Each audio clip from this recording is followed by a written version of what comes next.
नमस्कार मित्रांनो, जय शिवराय. व्हिडिओ सुरू करण्यापूर्वी एक छोटीशी विनंती.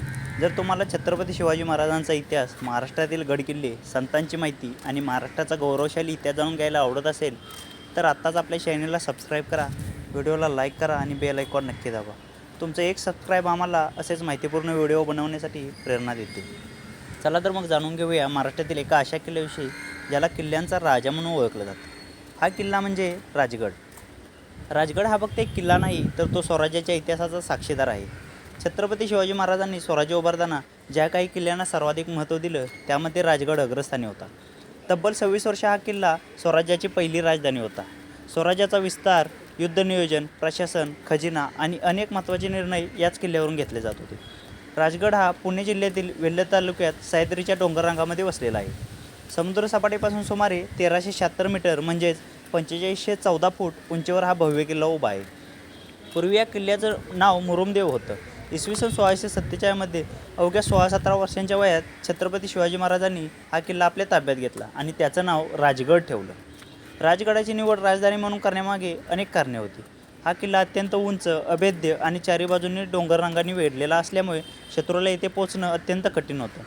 त्यामुळे स्वराज्याची राजधानी म्हणून तो सर्वात सुरक्षित मानला जात होता. राजगडाची रचना पाहिली तर या किल्ल्याला 3 भव्य माची आहेत: पद्मावती माची, सुवेळा माची आणि संजीवनी माची. पद्मावती माची सर्वात महत्त्वाची माची मानली जाते. येथे पद्मावती देवीचं मंदिर, मोठं तळ आणि सैनिकांच्या राहण्याची व्यवस्था होती. आजही अनेक ट्रेकर्स येथे मुक्काम करतात. सुवेळा माची तिच्या मजबूत तटबंदी आणि नैसर्गिक संरक्षणासाठी प्रसिद्ध आहे. या माचीवरून सभोवतालचा निसर्ग मन मोहून टाकतो. संजीवनी माची ही या किल्ल्यातील सर्वात लांब माची आहे. तिची दुहेरी तटबंदी आणि लष्करी बांधकाम आजही स्थापत्यकलेचा उत्कृष्ट नमुना मानलं जातं. या तिन्ही माच्या पार केल्यानंतर बालेकिल्ला लागतो. हा किल्ल्याचा सर्वात सुरक्षित भाग होता. इथून तोरणा, सिंहगड, पुरंदर, रायगड, लिंगाणा आणि स्वच्छ हवामानात इतर अनेक किल्लेही दिसतात. राजगडावर अनेक ऐतिहासिक घटना घडल्या. स्वराज्याचा खजिना इथे ठेवला जात असे.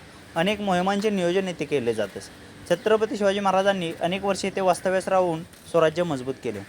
इथे राजाराम महाराजांचा जन्म झाला. ही देखील अत्यंत महत्त्वाची ऐतिहासिक घटना आहे. इसवी सन 1670मध्ये सिंहगड जिंकल्यानंतर तानाजी मालुसरे यांच्या वीरमरणाची बातमी महाराजांना याच राजगडावर मिळाली.